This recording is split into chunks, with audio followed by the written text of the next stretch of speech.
আসসালামু আলাইকুম। আমার নাম হচ্ছে নীরব খান। এক সময় আরজে ছিলাম, সেই সূত্রে কেউ কেউ আরজে নীরব নামে চেনে। বর্তমান পেশা টেলিভিশন উপস্থাপক, বাংলা ভিশন, এসএ টিভি সহ অধিকাংশ চ্যানেলগুলোতে প্রাইভেট প্র্যাকটিস করি।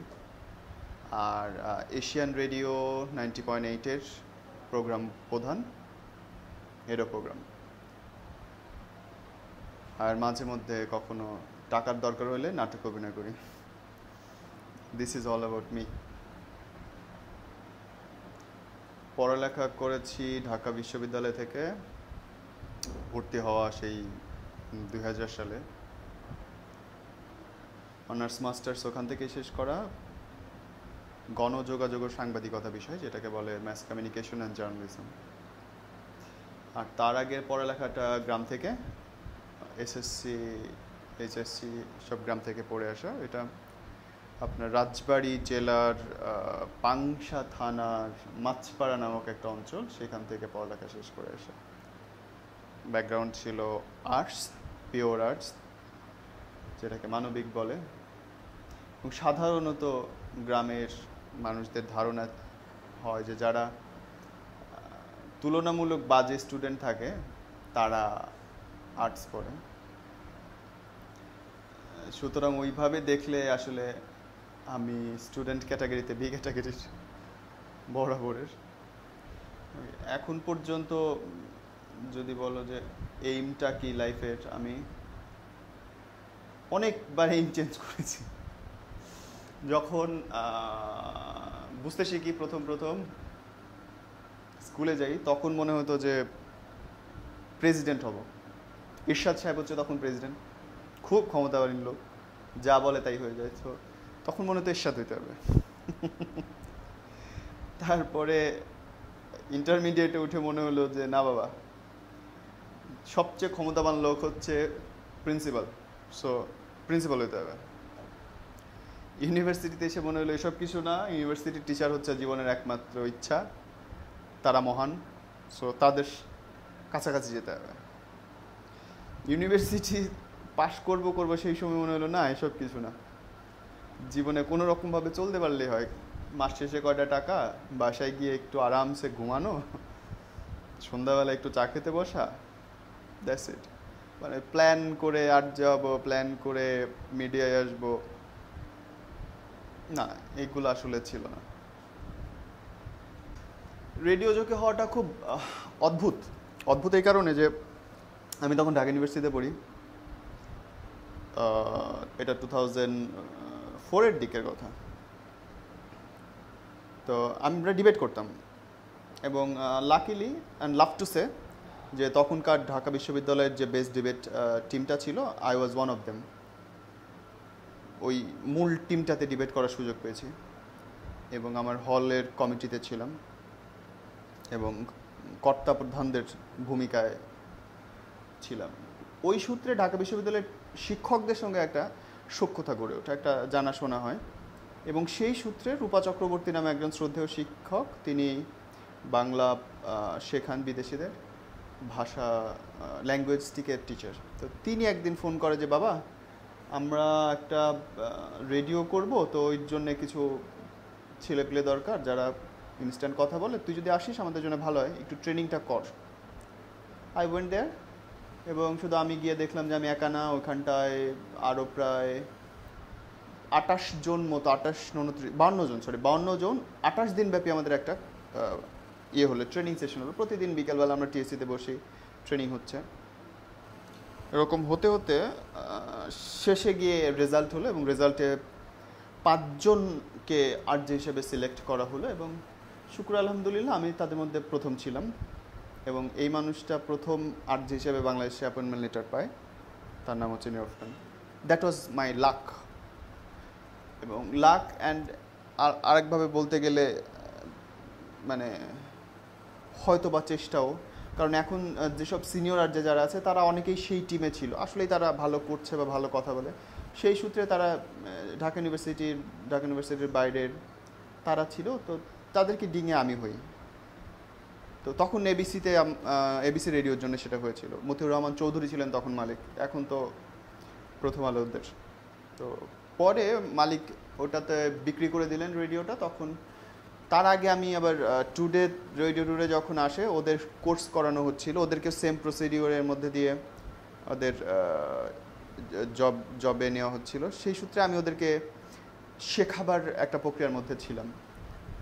তখন ওদের মালিক পক্ষ আমাকে বলেছিলেন যে আপনি যদি চান আমাদের কাছে চলে আসতে পারেন। তারপরে রেডিও টুডেতে যাওয়া, এটা বন্ধ হয়ে যাওয়ার পরে, এবং যখন আমি গেলাম রেডিও টুডেতে, তখন that was so bad time for me, because আমি গিয়ে দেখি যে সবগুলো শোয়ের জন্য মানুষ নেওয়া হয়ে গেছে, এবং সব শো, যে শোগুলো পপুলার হয় সারা পৃথিবীতে, সেই শোগুলোতে অলরেডি বেস্ট আর যেগুলো বসে গেছে। সবচেয়ে পপুলার শোটা হয় হচ্ছে তোমার 4টার সময়, যেটাকে আমাদের সময় বলি ড্রাইভ শো, বাসায় ফেরে 4টার পর থেকে মানুষ।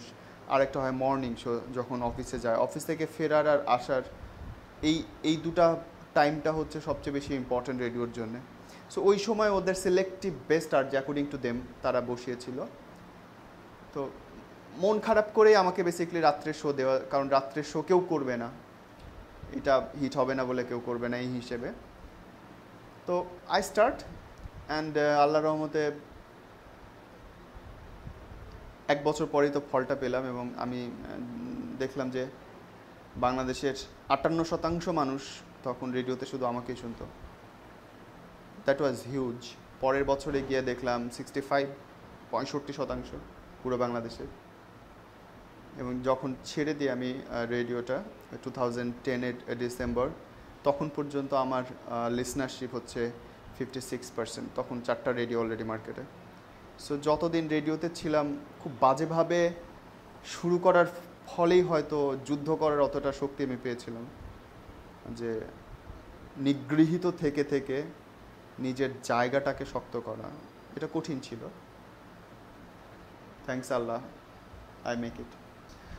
রেডিওতে যখন শুরু করি আসলে তখন বুঝি নাই যে রেডিওটা কি হচ্ছে, বিকজ আমরা তো বাংলাদেশ বেতার শুনে শুনে অভ্যস্ত। আমাদের জেনারেশনের আগ পর্যন্ত, আমাদের পর্যন্ত কি করব সেটা জানি না, কিন্তু কিছু একটা ব্যতিক্রম করতে হবে, কিছু একটা মানুষ পছন্দ করবে এরকম কাজ করতে হবে, এই আগ্রহটা ছিল। সেই আগ্রহ থেকে যখন শুরু করলাম একেবারে নতুন ফরম্যাটে, রেডিওর মতো করে না, টেলিভিশনের মতো করে না, উপস্থাপনার মতো করেই না, একটা নতুন আর্ট ফর্ম, একেবারে নতুন একটা শিল্প, যে শিল্পটা আগে কেউ কখনো করে নাই, বাংলাদেশের মানুষ আগে কেউ দেখে নাই, সেই শিল্প নিয়ে যাত্রা শুরু করাটা কঠিন ছিল।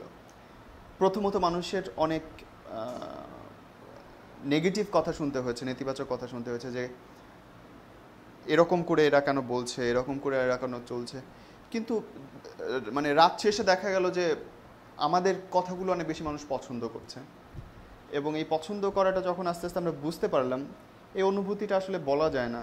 যে গ্রামের একটা সাধারণ ছেলে যখন ঢাকার মতো বড় একটা শহরে এসে 8-10 জন মানুষের কাছ থেকে প্রশংসা পায়, আসলে আমাদের জন্য জিনিসগুলো অনেক বড়। যখন ঢাকায় আসি সেই অবস্থায়, আমি আর আগে কোথায় যেন বলছিলাম, একেবারে আমার ভেতরের কথা, যে আমি ঢাকায় আসছি 1500 টাকা নিয়ে, লিটারালি 1500 টাকা নিয়ে। বাবা মা টাকা দিতে পারে নাই তা না, কিন্তু আমার মনে হয়েছে যে 1 মাসের থাকা খরচ, খাওয়া খরচের টাকাটা আমি নিয়ে এসেছি।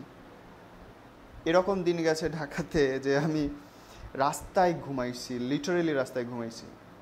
3 দিন আমি রাস্তায় ঘুমাইছি, মাথার নিচে আমার ব্যাগটা দিয়ে শুয়ে পড়ো। আত্মীয় স্বজনের বাসা ছিল, যায় নাই, মানে চেনা মানুষের জায়গা ছিল, যায় নাই। না, মনে হয়েছে না বাবারে 18 বছর একটা মানুষের হয়ে গেছে, সুতরাং সেই মানুষটা হচ্ছে একজন পরিপূর্ণ মানুষ। তারপরে যদি সে বাপের কাছে হাত পাতে, মার কাছে হাত পাতে, টাকা দাও আমার স্কুলে যাইতে হবে, টাকা দাও আমার খাইতে হবে, এটা খুব লজ্জার। তো ওই জায়গা থেকে বেরিয়ে এসে নিজের মতো করে বাঁচার চেষ্টা, কঠিন ছিল যুদ্ধটা। আমার মনে হচ্ছে আমি 300 টাকা বেতনে প্রথম মাসে কাজ করি, এবং ওই শুনতে মানে ডায়লগটা সেরকমই, যে আল সালাদিয়া ঢাকা যে রেস্টুরেন্টগুলো রাস্তার পাশে, ওখান থেকেও মানে একবেলা খেয়ে সারাদিন থাকতে হয়েছে। সো এগুলো আর বলতে চাই না, কিন্তু ওইটা সত্যি কথা। চেষ্টা করলে বোধহয় হয়, মানুষ পারে। আমার ফ্যামিলি বলতে তো আমরা 4 জন, বাবা মা আর আমার বড় ভাই। আমার বড় ভাই বড় সরকারি কর্মকর্তা, উপজেলা নির্বাহী অফিসার, এখন সিরাজগঞ্জে পোস্টিং, শরীফ রায়ন কবির।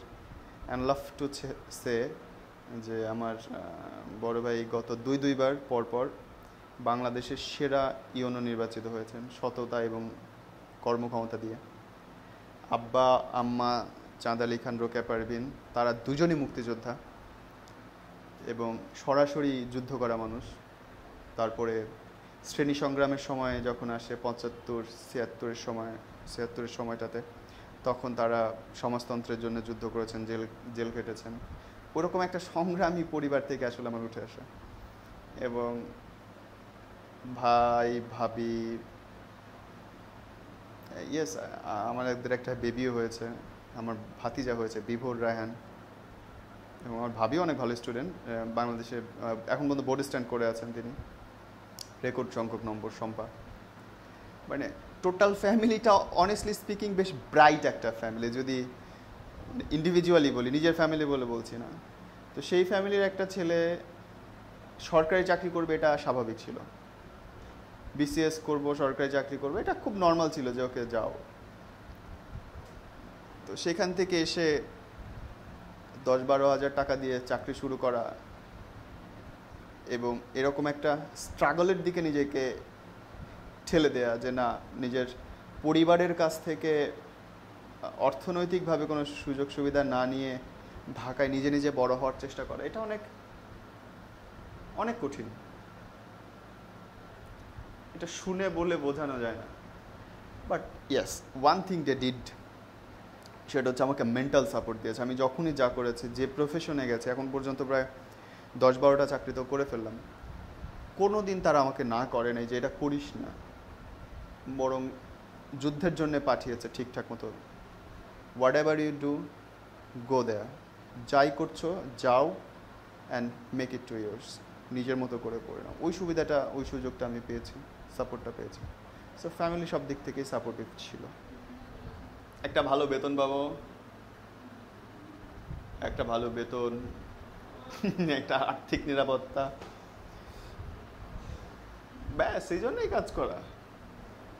আর ওই আগ্রহটা আসলে থাকে না একটা বয়সে, যখন একটা তুমি ধারার মধ্যে ঢুকে যাবা, যে তুমি নিজে যখন নিজেকে বহন করছো রে বাবা, বাবার খাচ্ছ না, বাবার পড়ছো না, তখন আসলে ওই ইন্সপিরেশন বলতে একটা জিনিসই থাকে যে মাস শেষে আমাকে এতগুলো টাকা আনতে হবে। এবং টাকা দিয়ে আসলে অনেক কিছু হিসেবও করা যায়, যে কত টাকা তোমাকে পে করছে, তার মানে তুমি এই পরিমাণের দামি একটা মানুষ তাদের কাছে, সমাজের কাছে। তোমাকে 10,000 টাকা দিচ্ছে কি 1 লাখ টাকা দিচ্ছে, তার মানে তুমি সেই পরিমাণে কাজ করতে পারো। সো যখন বেতনটা ডাবল হচ্ছে, তার মানে হচ্ছে নিজের ইমপ্রুভমেন্টটা দেখা যাচ্ছে, আর নিজের ইমপ্রুভমেন্ট দেখতে কার না ভালো লাগে।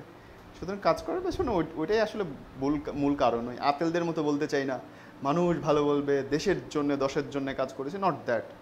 অনেস্টলি এখন পর্যন্ত আমি শো করি, নাটক করি, নাটক লিখি, যাই করি, দিন শেষে ওইটাই মাথায় দেখাচ্ছে, একটা ভালো জিনিস করলে ভালো টাকা পাওয়া যাবে। There was a lady, Fatema Shilu, 21 টেলিভিশনের প্রডিউসার। এই ভদ্রমহিলা প্রথম আমাকে রেডিও থেকে টেলিভিশনে আনে। আমি একটা তার শোতে গেস্ট হয়ে এসেছিলাম। তো তার কোনোভাবে মনে হয়েছে যে তার উপস্থাপকের চেয়ে আমি বোধহয় ভালো করছি। পরে সে আমাকে ওই শোতেই প্রপোজ করে যে বাবা তুই আমার সাথে কাজ কর। সম্প্রতি চলে গেলেন আতিক স্যার, 21 টেলিভিশনের যে অনুষ্ঠান প্রধান ছিলেন। তো আতিক স্যারের কাছে নিয়ে গেলেন আমাকে। আতিক স্যার আমাকে দেখে বললো, আরে ছেলে তো দেখতে ভালো হচ্ছে, শিলু বসায় দাও। ব্যাস 21 টেলিভিশনে 1.5 বছর একটা প্রোগ্রাম করলাম, ওই থেকে শুরু হয়ে গেল। এবং যখন প্রোগ্রাম করতে আসি তখন একটা অদ্ভুত জিনিস আমি শুরু করেছিলাম। আমি এবং আমার পরে আরও 2-3জন আমরা বেসিকলি বাংলাদেশের উপস্থাপনা জগতে একটা ধারা ছিল শুরুর থেকে। যদি আসেন টেলিভিশন উপস্থাপনায়, টেলিভিশন উপস্থাপনাটা আপনি সর্বজন স্বীকৃত সবচেয়ে ভালো মানুষটা, সবচেয়ে গুণী মানুষটা হচ্ছেন হানিফ সংকেত সাহেব। হানিফ সংকেতের পরে যদি কেউ শুরু করেন, তখন 2জন বা 3জন মানুষ একসাথে শুরু করেছিলেন, আব্দুল তুষার, দেবাশিস বিশ্বাস, আঞ্জাম মাসুদ, এই 3জন। এবং এদের এরাও আমার মনে হয়েছে কোনো না কোনোভাবে হানিফ সংকেতের চিন্তাধারা দ্বারা প্রভাবিত, বা তাকে ছাড়িয়ে যাবার হয়তো মানে চেষ্টাটা করাটা হয়তো অসম্ভব, কিন্তু তার প্রভাব থেকে বেরিয়ে আসবার একটা চেষ্টা আমার মনে হয়েছে যে অনেস্টলি স্পিকিং খুব কমই দেখেছে। আমি মনে হয়েছে যে এই সবগুলো মানুষ অনেক বেশি তার তার মতোই মনে হয়েছে, হয়তো সময়টাই সেরকম ছিল। তো আমার যেটা প্রথম ইচ্ছা এবং যেটা আমি করতে পেরেছিলাম, যে স্ক্রিপ্ট ছাড়া, অর্থাৎ কারো লিখে দেওয়া ছাড়া একজন উপস্থাপক যে কথা বলতে পারেন, শুরুতে আমি সেটা শুরু করি এবং সফলতা আসে অসম্ভবভাবে। একুশে টেলিভিশনের ক্যাম্পাসে ক্যাম্পাসে অনুষ্ঠানটা অসম্ভব জনপ্রিয় হয় সেই সময়। ঠিক আমার পরপর আরও একজন মেয়ে এবং আরও দুজন ছেলে, ওরাও আর যে ছিল, হয়তো সে কারণেই তারা পেরেছে, তারা টেলিভিশনে এসে একটা রাতের অনুষ্ঠান খুব জনপ্রিয় করে ফেলে। তারপরে অন্যান্য অনুষ্ঠানও দেখলাম এই ফরম্যাটে নিয়ে আসলো, এবং মানে দাবি করেই বলতে পারি যে আমরা 4 জন মানুষ বাংলাদেশের টেলিভিশন উপস্থাপনার ধরনটা চেঞ্জ করে দিয়েছি। এবং এই জিনিসটা করতে পেরে সত্যি সত্যি আমি অনেক গর্বিত। যখন রেডিওটা আমার হাত দিয়ে আসলো বা আমি রেডিওর হাত দিয়ে আসলাম, ওইখানটা একটা বিপ্লব হয়েছে বাংলাদেশে, এবং সেই বিপ্লবের কাণ্ডারির ভূমিকাতে কয়েকজনের মধ্যে আমি একজন। যে আমরা হাতে দেখেছি পরিবর্তন, রেডিওর পরিবর্তন, টেলিভিশনের উপস্থাপনাটার পরিবর্তনও চোখে দেখা সৌভাগ্য হয়েছে এবং আমাদের দ্বারা হয়েছে, ওইটা দেখে ভালো লাগে। তো এই টেলিভিশন প্রোগ্রাম করতে করতে চয়নিকা চৌধুরী, শ্রদ্ধেয় চয়নিকা চৌধুরী ডিরেক্টর, উনি আমাকে তার একটা সিরিয়ালের জন্য কাস্ট করলেন। তো তারপরে শুরু হয়ে গেল নাটক করা, এবং নাটক করাটা আসলে আমার খুব একটা বেশি পছন্দের কাজ না। নাটক করি হচ্ছে যখন দেখি যে এক্সট্রা কিছু টাকা দরকার, তখন নাটক করি। এছাড়া আসলে খুব একটা বেশি ভালোবেসে করি না। আমার মনে হয় না ভালোবেসে কেউই নাটক করে। আমি তো সবগুলো শিল্পীকেই চিনি, এবং সবাই তো ভাই ক্যামেরা ওপেন হইলেই সবাই মানে আধ্যাত্মিক লাইনে কথাবার্তা বলে। ক্যামেরা ওপেন হলেই সবাই সুশীল সমাজ হয়ে যায়, কেউ আর সত্যি কথা বলতে চায় না। কিন্তু সবাই আসলে নাটক করে খুব একটা বেশি যে ভালোবেসে তা না। সবাইকে যে দেখি যে কেমন যেন একটা ব্যাপার স্যাপার থাকে, খুব বেশি প্রফেশনালিজম। আমার ভবিষ্যৎ প্ল্যান খুব ভয়াবহ। ভয়াবহ এই কারণে বললাম যে আমি আবার কিছু একটা পড়ালেখা করতে চাই। অনার্স মাস্টার্স করেই মনে হলো না, শেষ হচ্ছে না। আমি একটু বিদেশে পড়তে যাওয়ার চেষ্টা করছি, যদি হয় আল্লাহর রহমতে 2014 জুনের দিকে যাব। আর ব্যবসায়ী হওয়ার ইচ্ছা, একই সঙ্গে প্রডিউসার হওয়ার ইচ্ছা। বাংলাদেশের ফিল্ম নিয়ে আমার খুব কাজ করার ইচ্ছা। আমি সারাদিন ফিল্ম দেখি, যখন কথা বলছি আমার সামনে ল্যাপটপে আমি মুভি ডাউনলোড করছি। তো আমি যতগুলো মুভি দেখেছি, হয়তো একজন মানুষ অতগুলো মানুষের নামও জানে না, অতগুলো মানুষকেও চেনে না। আর এই ব্যক্তিগত আগ্রহ থেকে আমার ডিরেক্টর হওয়ার ইচ্ছা না, প্রডিউসার হওয়ার ইচ্ছা। বিকজ আমার মনে হয় যে মুভিতে প্রডিউসারটাই আসলে মূল ভূমিকা পালন করে। হি ইজ দ্য কি পারসন যে পুরো জিনিসটাকে নিয়ন্ত্রণ করে কি হবে না হবে। সো আমার প্রডিউসার হওয়ার ইচ্ছা, এবং খুব ভালো ভালো কিছু মুভি দেওয়ার ইচ্ছা, যেটা ইন্টারন্যাশনালি মানুষ পছন্দ করবে। বাংলাদেশকে, বাংলাদেশের নিজস্ব সংস্কৃতি নিয়ে করার ইচ্ছা, ওরকম কাল্পনিক কিছু করার ইচ্ছা না। আর ব্যক্তি জীবনে আসলে একটা ছেলের বাপ হওয়ার ইচ্ছা, একটা মেয়ের বাপ হওয়ার ইচ্ছা, একটা ফুটবলার ছেলের বাপ হওয়ার ইচ্ছা আমার। আমি ভীষণ রকম ব্রাজিলের সাপোর্টার, সুতরাং আমি চাই আমার একটা ছেলে হোক যে ফুটবল খেলবে, পড়ালেখা না করে অসুবিধা নেই। আমি চাই আমার একটা মেয়ে হোক যে ভীষণ রকম রূপবতী হবে, পড়ালেখা না করে কোনো অসুবিধা নেই, কিন্তু অনেক আহ্লাদি হলেই চলবে। পড়ালেখা না লাগে এটা বলছি যে এই কারণে আমার মনে হয় যে শিক্ষা নিয়ে আমার একটা অদ্ভুত চিন্তাধারা আছে। সেই কারণে যে শিক্ষা হচ্ছে মানুষের অধিকার, জন্মগত অধিকার 12 পর্যন্ত, সাক্ষরতা জ্ঞান যেটাকে বলে। কিন্তু উচ্চশিক্ষা হচ্ছে মানুষের যোগ্যতা, যেটাকে বলে অনার্স মাস্টার্স। সেগুলো মানুষ যোগ্যতায় পড়বে। প্রাইভেট ইউনিভার্সিটিগুলো আমি খুব বিপক্ষে। এই জন্যে আমার মনে হয় না দেশে এত প্রাইভেট ইউনিভার্সিটির দরকার আছে। প্রাইভেট ইউনিভার্সিটিগুলো আমার মনে হয় যে গাধাকে ঘোড়া রূপে রূপান্তর করার একটা চেষ্টা। গাধা মানুষ হবে না, হয়তো জিন চেঞ্জ করলে ঘোড়া হইতে পারে বা অন্য কিছু হইতে পারে। একটা মানুষ 5-এ সুযোগ পায় প্রতিযোগিতা করার, 8-এ সুযোগ পায় প্রতিযোগিতা করার, 10-এ ইন্টারমিডিয়েটে, 12-এ মানে এইচএসসিতে 6বার চেষ্টা করার পরেও কি একটা মানুষ বোঝে না যে তার দিয়ে আসলে উচ্চশিক্ষা সম্ভব না, তার দিয়ে বড় কিছু হওয়া বা ক্লাসিক পড়ালেখাটা সম্ভব না? তাকে ইউনিভার্সিটি লেভেলেও যখন সে ব্যর্থ হচ্ছে, তারপরেও কেন তাকে আবার অনার্স মাস্টার্স করতে হবে? কোন যোগ্যতায় বা কোন চিন্তায়? গাধা প্রডিউস করে লাভটা কোথায়? তোমার ইন্টারমিডিয়েট পর্যন্ত তো তুমি বুঝলা, 6টা পরীক্ষা দিয়ে ফেলেছো ভাই, তোমার দিয়ে হচ্ছে না, তুমি কর্মমুখী শিক্ষায় যাও, তোমার যেটা পছন্দ সেটাই যাও। তোমার ফিল্ম বানাতে পছন্দ হয়, তুমি ফিল্ম বানাতে যাও। তোমার কৃষিকাজ করতে পছন্দ, তুমি কৃষিকাজ করতে যাও। তোমাকে যে দর্শন নিয়ে পড়তে হবে, তোমাকে ম্যানেজমেন্ট নিয়ে পড়তে হবে, নট দ্যাট। ঢাকা শহরে এখন যদি কোনো প্রাইভেট বাস অ্যাক্সিডেন্ট করে, 50 জনের মধ্যে 48 জন মারা যাবে হচ্ছে বিবিএ করে স্টুডেন্ট। এটা একটা লজ্জার ব্যাপার। এবং এই লজ্জার কারণে কিন্তু আপনি খেয়াল করবেন যে বাংলাদেশে আমরা কাজ করার জায়গা দিতে পারছি না। এখন বেসরকারি কোম্পানিতে আমি তো মানুষ রিক্রুট করি, 8-10 হাজার টাকা দিয়ে আমি একটা অনার্স মাস্টার্স ছেলেকে রাখছি। এটা আমার জন্য লজ্জা যে এত কম টাকা সে ডিজার্ভ করে না হয়তো, কিন্তু কি করব? আপনি 8-10 লাখ টাকা দিয়ে সার্টিফিকেট কিনছেন, সো কিছু করার নেই। কিন্তু কর্মমুখী শিক্ষা নিয়ে আমি খুব রকমের, আমার বিভিন্ন শোতেও আমি কথা বলি যে মা বাবার উচিত ইন্টারমিডিয়েটের রেজাল্ট এবং তারপর ইউনিভার্সিটিতে ভর্তির পরীক্ষার পরে বেসরকারিতে না পড়িয়ে তার পছন্দের জায়গায় সে যেভাবে পড়তে চায়, যেভাবে তার কেরিয়ার গড়তে চায়, সেইভাবে কর্মমুখী শিক্ষার দিকে যেন এগিয়ে যায় মানুষগুলো। ওই সবাই টিচার হওয়ার জন্যে অনার্স মাস্টার্সের দরকার নেই। এমন কিছু একটা শেখেন যাতে কাজ করে খেতে পারবেন, এমন কিছু একটা শেখেন যাতে নিজের মনের কাছে শান্তি পাবেন। বিবিএ করে দরকার নাই, এমবিএ করে দরকার নেই, কাজের দিকে আগান। আমার মনে হয় দ্যাটস গুড। তো ওই জন্য আমি আমার এইম ইন লাইফে বলছিলাম যে আমার ছেলে পেলে খুব পড়ালেখা করুক আমি চাই না, কিন্তু এটা চাই ভীষণ রকম ভালো মানুষ হোক, সৎ মানুষ হোক এবং নিজের ইচ্ছা মতো একটা জীবন কাটাক। আজকে বাংলাদেশের অধিকাংশ মানুষ, পৃথিবীর অধিকাংশ মানুষ আমি বলবো, দে হেট হোয়াট দে ডু। প্রত্যেকটা মানুষ ঘৃণা করে সে যা করে সেই পেশাকে। যারা ব্যাংকে চাকরি করে তারা ব্যাংকের চাকরিটাকে ঘৃণা করে। প্রত্যেককে জিজ্ঞেস করেন তার পেশাকে সে ঘৃণা করে, যেটাকে সে বেঞ্চ করে বড় হয়। এইটা শুধুমাত্র হচ্ছে আমাদের মা বাবাদের একটুখানি সচেতনতার অভাবে, যে তাদের ইচ্ছাটাকে আমরা প্রাধান্য দিয়ে বড় করে পড়ালেখা করে ওই প্রফেশনে যেতে বাধ্য হই। সেই কারণে ওই জায়গাটা থেকে মনে হয় যে একটুখানি উত্তরণের সময় আছে বা সুযোগ আছে। যারা আরজে হতে চায় বা ভিজে হতে চায় তাদের জন্য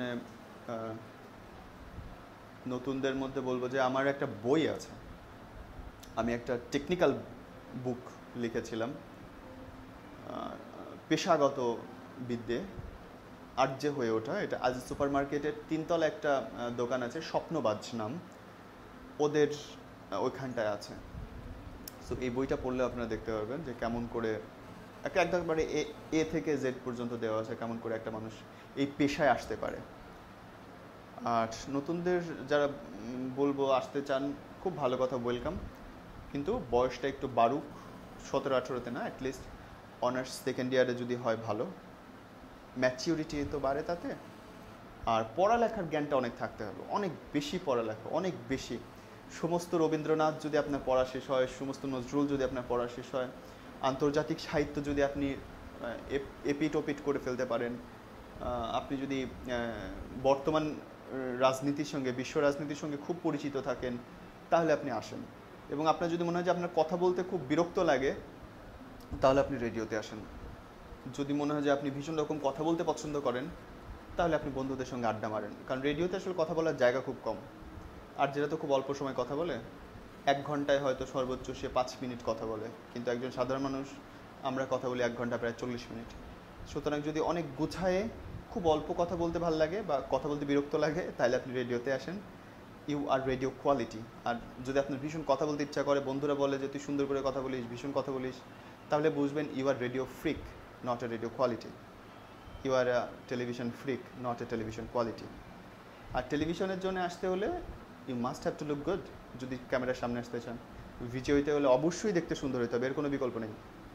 বিকজ ওইটা শো বিজনেস, এটা কমপ্লিট শো বিজনেস, এবং শো বিজনেসে আপনাকে অবভিয়াসলি সুন্দর হইতে হবে ফার্স্ট, যদি মাথা খালিও থাকে, মেয়েদের জন্য সুবিধা বেশি, তারা সুন্দর হইলে হয়ে যায়। বাংলাদেশে অ্যাকচুয়ালি আর কিছু লাগে না। আর ভাইয়া বলা শিখতে হয় মেয়েদের, ভাইয়া, ব্যাস প্রডিউসার আপনাকে কাম দিয়ে বসে দেবে, যাও বাবা কাজ করো। ছেলেদের জন্য ট্যালেন্টটা খুব জরুরি। আর একটা জিনিস ভীষণ জরুরি, সেটা হচ্ছে লিঙ্ক রাখা। আপনি যতগুলো মানুষের সঙ্গে মিশবেন, ততগুলো মানুষের কাজের জায়গায় আপনি ইন হতে পারবেন। সুতরাং অনেক মানুষের সাথে মেশা, ফোনে কমিউনিকেশন রাখা, অফিসে আড্ডা মারা, এই জিনিসগুলো টেলিভিশনের জন্য খুব ইম্পর্টেন্ট।